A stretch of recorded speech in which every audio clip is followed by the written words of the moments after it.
नमस्कार, मी शुभा तुमचे खूप खूप आणि मनापासून स्वागत करते. आज मी तुम्हाला झटपट असे होणारे तिखट वरण करून दाखवणार आहे आणि तुम्ही पाहतात शुभास किचन. तुम्ही वरणाचे, डाळीचे भरपूर प्रकार पाहिले असतील, पण तुम्हाला ह्या डाळीचा घरगुती आणि सोपा प्रकार मी आज दाखवणार आहे.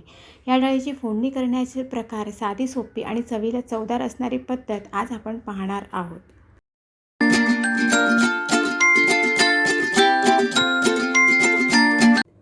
तिखट डाळ बनवण्यासाठी लागणारं साहित्य आहे: टोमॅटो, कढीपत्ता, कोथिंबीर, मालवणी मसाला, किचन किंग मसाला, गरम मसाला, धना जिरा पावडर, हळद.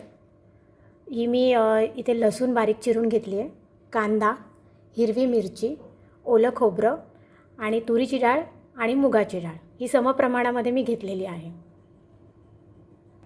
आता वळूया कृतीकडे. ही डाळ झटपट अशी असल्यामुळे आपण ही कुकरमध्ये करून घेणार आहोत. त्यासाठी मी कुकर ठेवला आहे गॅसवरती गरम करायला.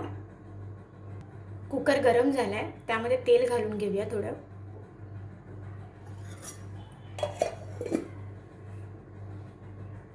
तेल नंतर मी मगाशी तुम्हाला 3 गोष्टी सांगायला विसरली होती.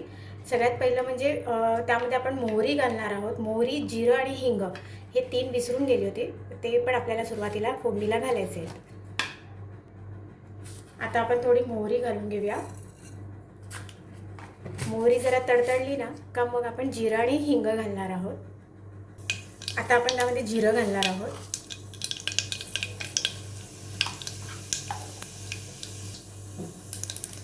कढीपत्ता, थोडी मिरची, लसूण, कांदा,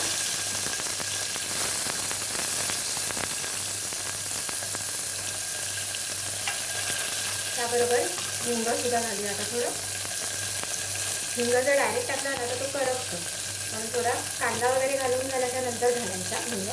आणि आता ते व्यवस्थित परतून घेऊया.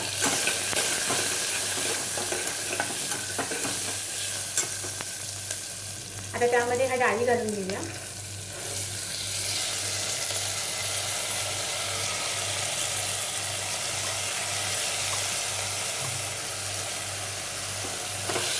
डाळी व्यवस्थित परतून घेऊया. त्यामध्ये हे सगळे मसाले घालून घेऊया. हळद, धना जिरा पावडर, गरम मसाला, मालवणी मसाला घेतला आहे आणि थोडासा किचन किंग मसाला घेतला आहे. हे सगळं घालून फक्त मीठ नंतर घालायचं आहे. बाकी सगळं आता आपण घालून घेणार आहोत.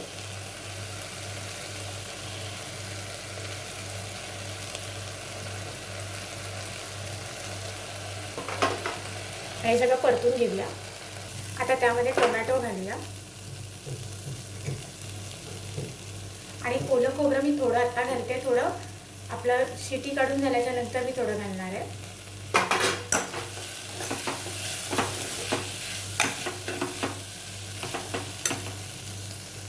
आता आपल्या चवीनुसार आपण मीठ घालून घेऊया.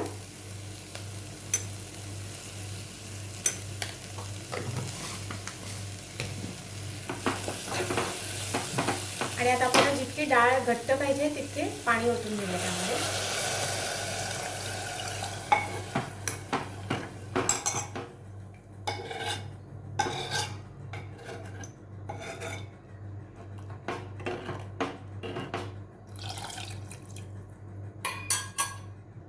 आता कुकरचं झाकण लावून 3 ते 4 शिट्ट्या आपण काढून घेऊया.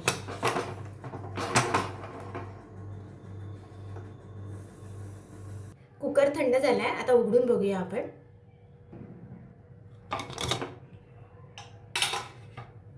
हे बघा, डाळ व्यवस्थित शिजली आहे आणि मला जेवढी थिकनेस पाहिजे, जेवढी जाड पाहिजे, घट्ट म्हणजे कसं पाहिजे तशी त्याप्रमाणे माझ्यासाठी आहे.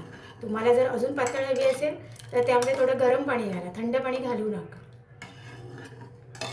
आणि जर अजून ह्याच्यापेक्षा घट्ट पाहिजे असेल तर जेव्हा ती शिजत असते तेव्हाच तुम्ही पाणी कमी घालायचं.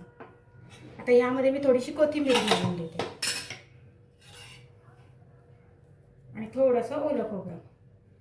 थोडं अगोदरही मी घातलं आहे आणि आता थोडंसंच घालते आहे मी, मला जास्त नको. आपली तिखट डाळ तयार आहे. हे बघा, आपले झटपट तिखट वरण तयार आहे. तुम्हीसुद्धा असे झटपट तिखट वरण तयार करा आणि आवडल्यास कमेंट करून सांगा. आणि माझ्या चॅनलला लाईक करा, शेअर करा आणि सबस्क्राईब पण करा. आता भेटूया पुढच्या रेसिपीमध्ये. तोपर्यंत बाय बाय आणि थँक्यू.